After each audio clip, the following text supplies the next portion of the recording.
하나님의 말씀 사도행전 20장 24절의 말씀입니다. 사도행전 20장 24절의 말씀. 이 말씀은 올해 우리 교회의 표가 되는 말씀입니다. 그래서 주제 선고이니까 우리 마음에 잘 담았으면 좋겠습니다. 그래서 본문을 긴 범위로 읽지 않고 24절 한 절만으로 읽습니다. 우리 한 목소리로 같이 한번 읽어볼까요? 내가 달려갈 길과 주 예수께 받은 사명 곧 하나님의 은혜의 복음을 증언하는 일을 마치려 하면은 나의 생명조차 조금도 귀한 것으로 여기지 아니하노라. 아멘. 아멘. 1월 첫 번째 주일입니다. 2013년 수고하시면서 참 열심히 잘 사셨습니다. 우리 식구들 고생 많이 하셨습니다. 14년 하나님이 새로 주셨는데 여러분의 삶 속에 하나님의 주시는 놀랍고 큰 은혜가 함께 하시기를 주님의 이름으로 축원합니다. 같이 한번 옆에 분들하고 인사하시면 좋겠는데 첫 주니까 어떻게 인사하시면 좋을까요? 영어로 해도 좋고 한국말로 해도 좋습니다. 자, 여러분 마음에 와 닿는 대로 새해 인사 한번 해볼까요?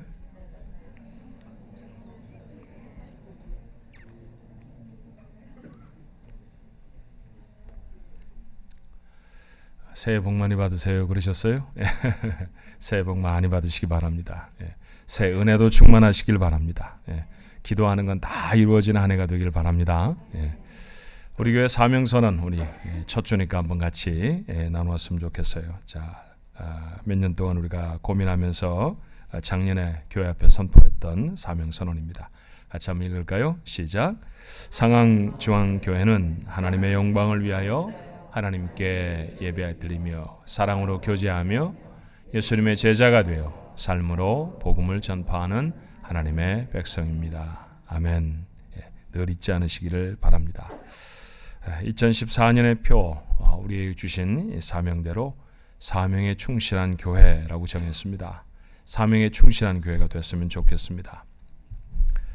누가복음과 사도행전은 의사였던 누가의 기록입니다. 아주 디테일이 살아있는 생생한 복음 전파의 역사가 오늘 사도행전에 기록되어 있죠. 사도행전 후반부에는 바울의 세 차례 선교 여행에 대해서 또 로마로 압송되는 과정을 그리면서 사도행전이 다 맞춰집니다. 지도가 좀 작지만 여러분 보시는 화면에 맨 오른쪽은 팔레스타인 땅이고요. 그 다음에 중간에 좀 푸르게 보이는 것이 우리가 소위 말하는 지중해입니다. 맨 왼쪽에 장화처럼 보이는 게 이탈리아 반도겠죠. 화살표는 바울이 다니던 그런 선교 여행입니다. 색깔이 따라서 조금씩 구분이 되어지는데 이쪽 왼쪽으로 오른쪽으로부터 시작해서 가장 작은 서클이 1차 전도 여행입니다.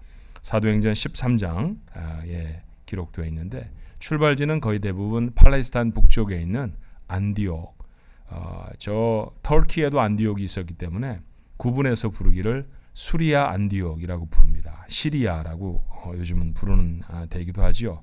그곳에서부터 출발해서 소아시아, 지금 말하는 터키 지역이죠. 동남부를 전도하고 다시 안디옥으로 귀환하는 것이 1차 전도 여행이었습니다.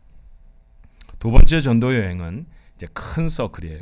가장 큰 서클로 저기 보면 아마 파란색으로 그린색으로 되어 있는 것 같은데 사도행전 16장부터 기록되어 있습니다.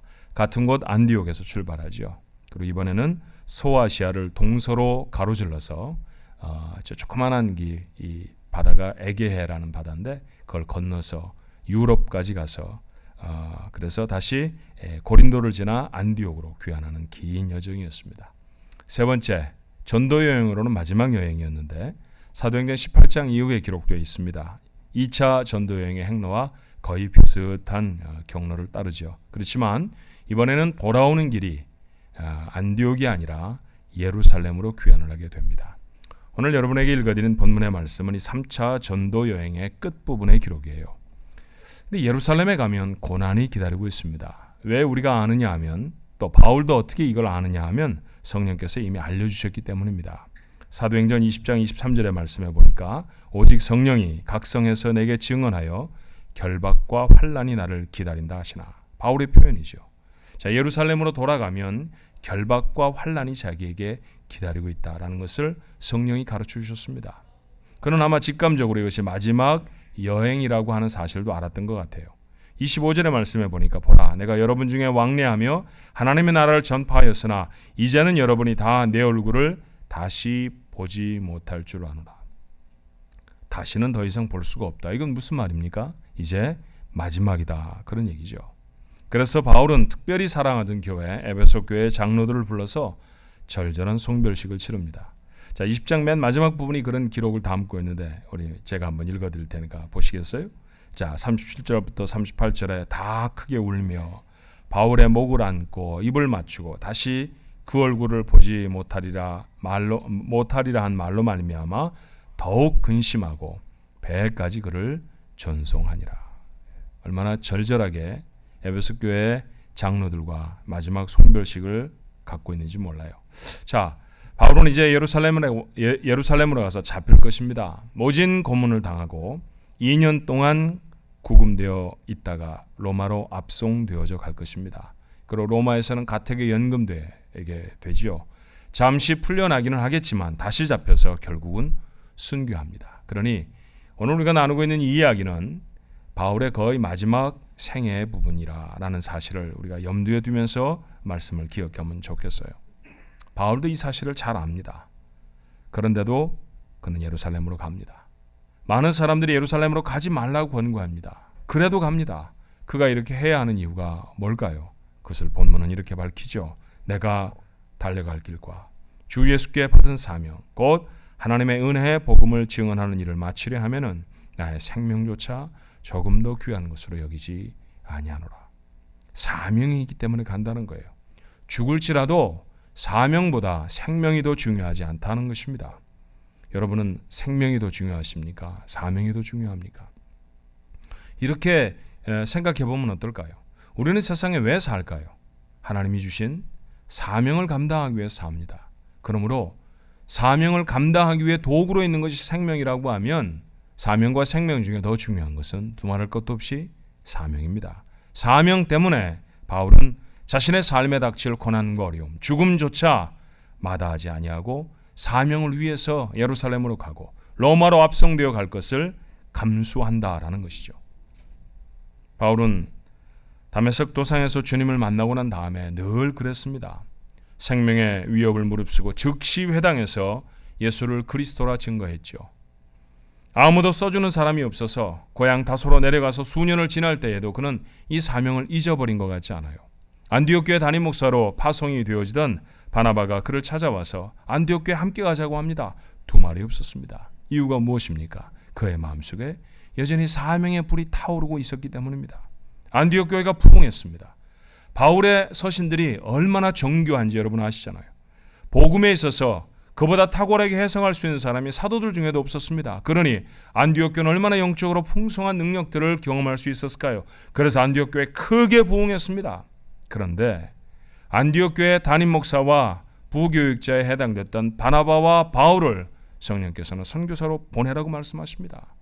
교회도 순종했고 바울도 조금도 주저하지 않습니다. 이유가 무엇이었습니까?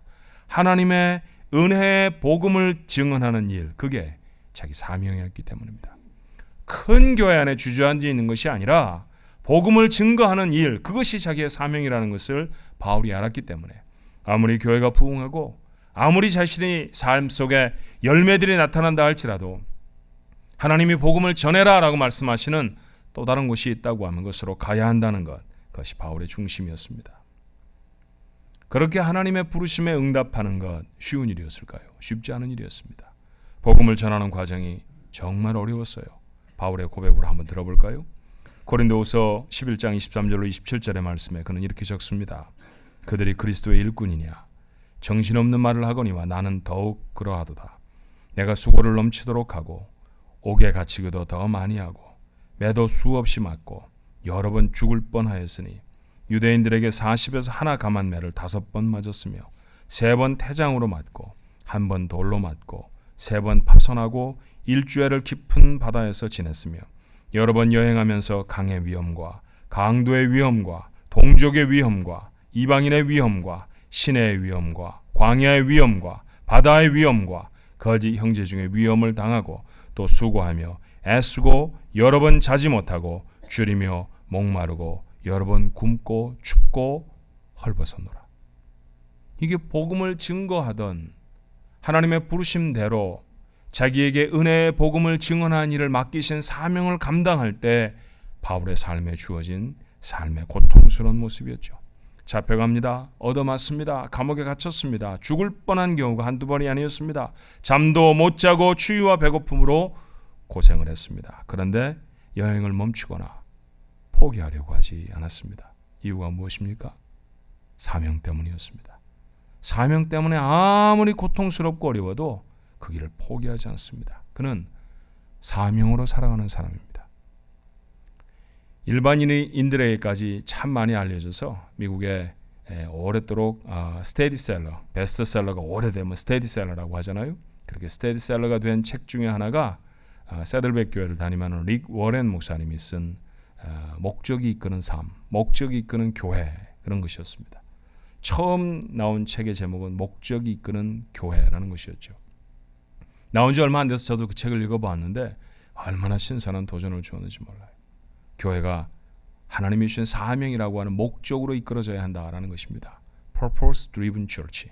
모든 사람이 다 알고 있는 말이었습니다. 자, 오늘 바울에게 이 말을 해당시키면 어떤 삶이 될까요? 그의 삶은 사명으로 살아가는 사람, Mission Driven Person이었다는 것이죠. 미션이 그를 이끌어가는, 하나님이 주신 사명이 그를 이끌어가는 사람이었다라는 것입니다. 나는 새해 첫 주에 여러분에게 도전하고 싶습니다. 우리는 어떤 사람으로 세상을 살아갑니까? Money driven person은 아닙니까? Pleasure driven person은 아닐까요? 돈이 나를 이끌고 세상의 쾌락이 나를 이끌어가는 사람으로 이제까지 살아온 사람 아닙니까? 새해를 맞이했습니다. 새로운 시간입니다. 어떤 사람으로 살아가려고 하십니까? 하나님의 부르심, 사명으로 살아가는 사람이 되기를 주님의 이름으로 축원합니다. 우리 교회 사명이 무엇이었나요? 하나님의 영광을 위하여 하나님께 예배하고 사랑으로 교제하고 그리스도의 제자가 되어져서 삶으로 복음을 전파하는 하나님의 백성이 되는 것이라고 했습니다.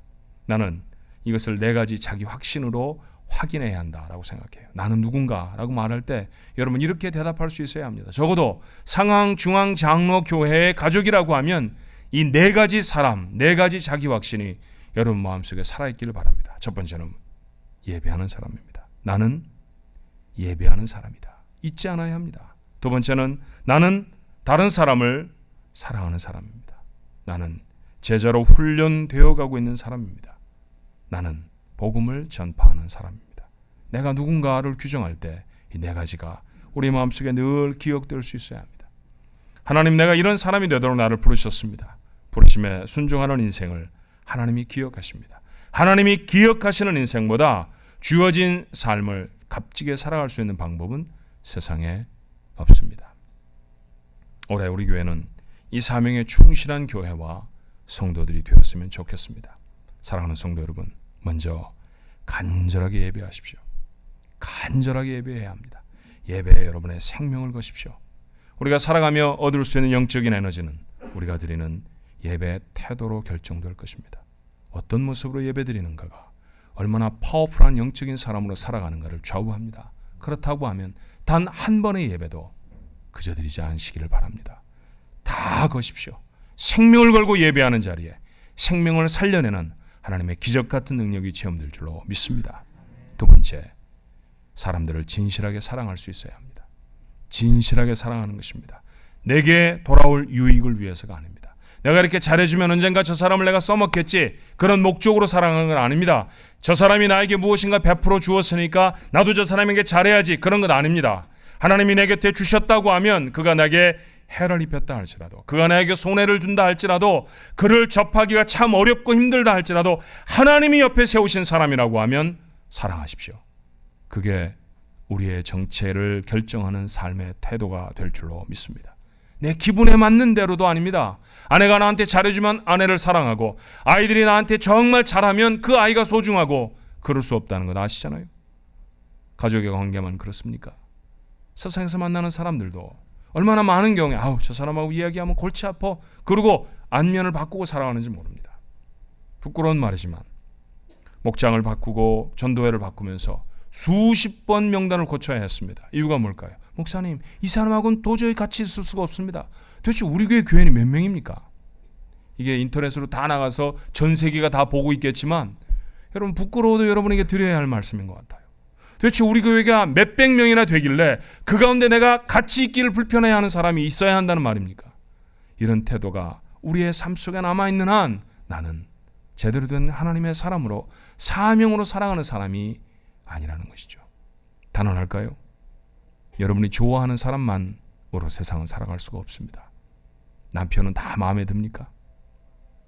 여자들은 다 한 사람씩 물어봐야 대답할 거예요. 네. 남편들은 다 마음에 들어서 데리고 사는 줄 아십니까? 20년 전에 결혼할 때 지금하고 전혀 다른 사람 맞죠?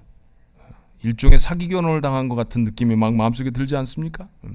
그땐 분명히 날씬했는데 태숙이었는데 지금은 태산이 되어버린 사람도 많고. 여러분, 그런 조건으로 아내를 사랑하고 그런 조건으로 남편을 사랑하지 않습니다. 아이가 내게 아무것도 주지 않아도 나는 아이를 사랑합니다. 그게 가족이어야 한다는 건 모르지 않잖아요. 그렇다고 하면 하나님이 여러분 곁에 세우신 사람을 향해서도 그렇게 나가셔야 합니다. 교회 안에서 연습되지 않으면 세상에서 못합니다. 적어도 교회라고 하는 신령한 공동체 안에 하나님이 가족을 모아주셨는데 이 사람들을 서로 용납하고 받아들이는 그런 훈련들이 우리에게 되지 않는다고 하면, 진실하게 사랑하는 삶이 교회 안에서 실패된다고 하면 세상에 나가서 사랑 못합니다. 진실하게 사랑하십시오. 하나님이 우리를 기분대로 자기 내키는 대로 사랑하셨다고 하면 우리 중에 거의 대부분은 이 자리에 설 수 없었을 것입니다. 조건에도 불구하고 하나님 사랑하셨습니다. 조건에도 불구하고 사랑하는 것이 주님 닮은 사랑인 줄로 믿습니다. 진실하게 사랑하는 사람들, 그 사람들이 우리 교회 교인이었으면 좋겠습니다.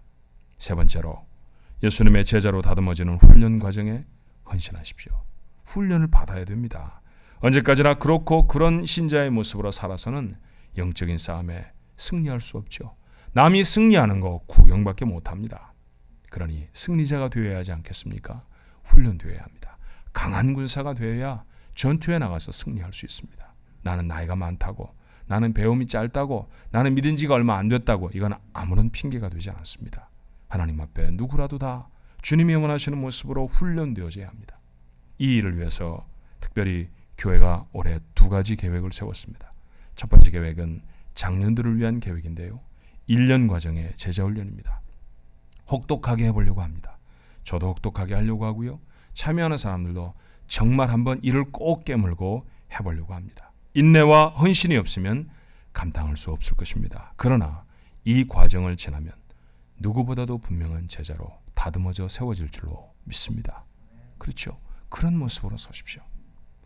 요즘은 정말 훈련이 세다고 하는 군대는 지원자가 몰려서 경쟁률이 높답니다. 해병대라는 한국 군대가 있잖아요. 옛날에는 해병대 갔다 그러면 집안이 초상이 나는 것처럼 울었습니다. 얼마나 고생을 할까, 얼마나 힘들까. 요즘은 젊은 아이들이 그 군대를 가고 싶어 합니다. 왜일까요? 해병대 제복이 다른 군대보다 더 멋있었습니까? 아닙니다. 훈련이 강하거든요. 훈련이 세다는 것만으로 그들이 그곳에 가는 건 아닙니다. 세상에 몸을 고통스럽게 하고 괴롭게 하는 일들을 좋아해 들어가는 사람이 누가 있겠어요? 모두가 다 그 군대를 가고 싶어하는 까닭은 뭘까요? 그 군대를 갔다 온 다음에 달라지기 때문입니다. 누구보다도 건강한 신체를 가질 수 있고요. 누구보다도 용기 있게 살 수 있고요. 겁나는 게 없이 정말 참된 남자의 모습으로 변화될 수 있기 때문에 그 군대를 지원하는 건 아닙니까? 맞습니다. 그런 군대가 강한 군대입니다. 우리 교회가 험악한 세상 속에 강한 군대가 되어야 할 줄로 믿습니다. 자녀를 키우는 것도, 벌이를 하며 살아가는 것도 만만치 않고 쉽지 않은 일인데 그럴수록 여러분이 더 강해져야 하지 않겠습니까? 그러자고 하면 하나님의 원하시는 대로 주님의 훈련 가운데 참여하십시오. 이 과정을 다 지나면 하나님의 특별한 사람들로 훈련되고 다듬어질 줄로 믿습니다. 또 하나의 계획은 자녀들을 위한 훈련의 계획입니다. 쉐마 교육이라는 이름으로 우리가 새해부터 새로운 주일학교 교육을 시작합니다. 부모의 헌신이 꼭 필요합니다. 부모가 도와주셔야 이 일이 가능합니다. 주일학교에서 아무리 많은 선생님들이 아무리 열심히 있게, 교육자들이 아무리 많은 시간을 투자해서 아이들에게 복음을 전해도 부모들이 갖는 시간과 비교할 수가 없습니다. 결국 자녀는 부모의 목 아닙니까? 그래서 교회와 부모와 그리고 학생들이 하나가 되어져서 그 아이들을 하나님 앞에 온전히 세워내는 그런 일들을 하려고 합니다. 여러분, 쉽지 않은 일입니다. 그러나 여러분들 부모들이 이 일에 동참해 주시고 헌신해 주십시오. 이 일을 잘 감당하면 약속은 할까요? 불과 몇 년 안에 여러분의 가정은 거룩한 교회로 바뀌어지는 놀라운 경험을 하게 될 줄로 믿습니다. 마지막으로 나를 살린 복음을 다른 사람에게도 전하는 사람이 되어져야 합니다. 이 일도 우리가 특별한 사명 하나를 가지며 올해를 시작하려고 합니다. 샌프란시스코 지역에 젊은이들이 참 많다고 해요. 그런데 그 젊은이들 중에 예수를 믿고 하나님 앞에 나와 있는 사람들이 많지 않습니다. 향락과 놀이의 거리에 지나치도록 많은 젊은이들이 산더미처럼 모여 있습니다. 여러분, 그런 젊은이들을 보고만 가서는 안 될 것입니다. 하나님이 우리 교회를 이곳에 세우셨죠. 적지 않은 젊은이들을 우리 교회에 모아 주셨습니다. 하나님 주시는 이 놀라운 은혜로 우리가 샌프란시스코에 있는 젊은이들을 가슴에 품고 우리 하나님 앞에 나아가십시다.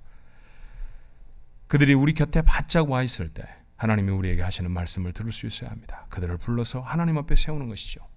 만약에 다음 세대를 믿음으로 세워내지 못하는 교회라고 하면 교회가 아무리 번듯해도 그 교회는 죽은 교회입니다. 설교를 준비하면서 준비해놓고 어제 저녁에 한 곳에 신방을 갔습니다. 그러면서 함께 말을 나누게 되어졌는데 그곳에서 제 머릿속에 이 말씀을 여러분에게 잘 전할 수 있는 비유가 하나 턱 떠올랐어요. 이렇게 비유해보면 어떨까요? 정말 최고급 옷을 입었습니다.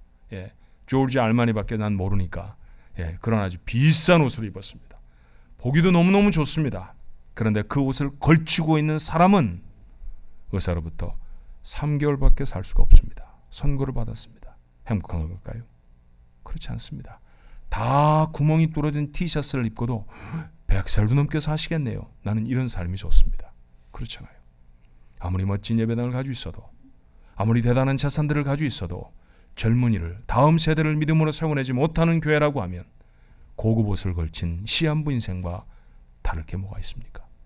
그런 교회로 가지 않아야 할 줄로 믿습니다. 우리의 자녀들에게 이 지역에 우리의 곁에 바짝 다가와 있는 젊은이들에게 하나님의 복음을 전해서 하나님 앞에 그들을 세워내는 일, 우리 교회가 올해 감당해야 할 사명인 줄로 믿습니다. 우리는 이 일을 위해서 매 10월 달에 장년 부흥회를 하는데 이번에는 청년 부흥회로 전환하기로 했습니다. 이 지역의 젊은이들을 불러서 청년들을 도전하는 부흥회로 바꿔낼 것입니다. 돈도 드는 일이고 사람도 많이 필요한 일입니다. 돈을 어디서 마련할까? 이 일에 헌신하는 사람들은 어디에 있을까? 잘 모르겠습니다. 그러나 하나님이 우리의 마음에 주신 꿈이라고 하면 하나님이 이루어 주실 줄로 믿습니다. 이 부르심에 지금 순종하면 하나님이 그 일을 인도해 나가실 줄로 믿습니다. 바울은 자기에게 주신 사명을 위해서 생명을 걸었습니다. 생명을 건다면 이 정도 일쯤이야 거뜬히 해낼 수 있지 않을까요?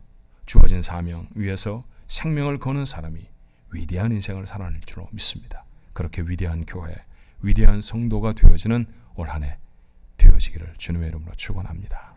기도하십시다. 새해 표를 사명에 충실한 교회가 되자로 정했습니다. 사명을 저희가 압니다. 하나님을 예배하고 곁에 두신 사람들을 사랑으로 교제하며 주님의 원하시는 대로 주님의 제자로 훈련되어지고 우리에게 주신 귀한 말씀, 복음 또 다른 사람에게 우리의 삶으로 증거하는 사람, 그게 바로 크리스천이고 교회여야 한다는 사실을 저희가 마음에 또 새기고 또 새깁니다. 하나님 올해에는 이 사명에 충실한 교회가 되게 해 주옵소서. 특별히 주 앞에 기도하옵나니 아버지 하나님, 우리 장년들 하나님 앞에 헌신하며 참 귀한 이 제자훈련의 과정에 동참할 수 있도록 은혜 베풀어 주시기를 원합니다. 1년의 과정, 쉽지 않은 과정을 인내하며 헌신하며 나아갈 수 있게 도와주옵시고 이 시간이 다 지나간 후에는 누구보다도 튼튼한 하나님의 사람들로 회복되어지고 새로워질 수 있도록 하나님 역사해 주시옵소서. 하나님 특별히 생명처럼 소중한 자녀들을 두었는데 복음으로 키우는 일이 너무 힘이 겹고 어렵습니다. 올해는 그러나 허리띠를 단단히 동여매고 우리가 작심을 하고 저들을 하나님 앞에 세워보려고 합니다. 부모의 마음에 헌신이 있게 하시고 부모를 잘 인도하는 교회에 지혜가 있게 하시고 하나님의 능력이 있게 하셔서 가정이 복음 안에 회복될 수 있게 하시고 우리의 자녀들, 그 자녀들이 어린아이들이든지 아니면 방황하는 시기에 있는 청소년이든지 하나님 은혜 가운데 분명히 붙잡혀서 말씀에 서는 인생들이 되어지도록 역사해 주시옵소서. 그래서 갈등과 어려움과 불평과 아버지 하나님 큰 소리들이 나는 그런 가정이 아니라 하나님의 말씀이 나누어지고 기도와 찬송이 나타나는 천국 같은 가정으로 변화될 수 있도록 하나님 인도해 주시옵소서. 저희 곁에 젊은이들이 바짝 다가와 있습니다. 그런데 하나님, 저들이 예수를 알지 못합니다. 전에 교회를 다녔던 자들도 샌프란시스코에 와서 아름다운 풍경에 재미난 놀거리에 다 취하여서 교회를 등지고 떠나버린 사람들이 적지 않다고 합니다. 주님, 저희의 마음을 뜨겁게 해주셔서 저 젊은이들을 주 앞에 불러서 다시 세우게 하여 주시옵소서. 이 일을 어떻게 해야 좋을지, 어떤 사람들이 세워져야 할지 우리는 다 모릅니다. 그러나 하나님 앞에 순전한 마음으로 순종하게 싸우니 저희를 사용하셔서, 우리 교회를 사용하셔서, 우리 교회 사랑하는 성도들을 사용하셔서 이 땅의 젊은이들을 주님 앞에 세우는 귀한 역사 일으켜 세워 주시옵소서. 10월 첫 번째 주에 샌프란시스코 지역에 있는 젊은이들이 하나님 앞에 가득 모여서 새로운 헌신을 다짐하는 놀랍고 큰 역사가 하나님 이 땅에 이루어지도록 축복해 주시옵소서. 바울은 사명을 위해 살았습니다. 사명을 위해 생명을 걸었습니다. 그가 위대한 인생의 사람이 되어졌다는 걸 저희가 압니다. 주님, 하나님의 부르심에 순종하게 도와주시옵시고 하나님이 우리에게 주신 사명에 충실한 자들 되어지게 하시어서 위대한 인생의 주인들이 다 되어지도록 주님 도와주시옵소서. 사명을 따라갈 때 우리에게 건강 주실 줄로 믿습니다. 사명 따라갈 때 주님 저희들의 삶에 필요한 것들을 채워주실 줄로 믿습니다. 아버지 하나님의 뜻에 맞게 살아서 다른 것들은 다 하나님의 채우심을 경험하는 복된 인생들, 우리 가족들의 인생 되게 하여 주옵소서. 예수님 이름으로 간절히 기도하옵나이다. 아멘. 1년의 첫 번째 주에는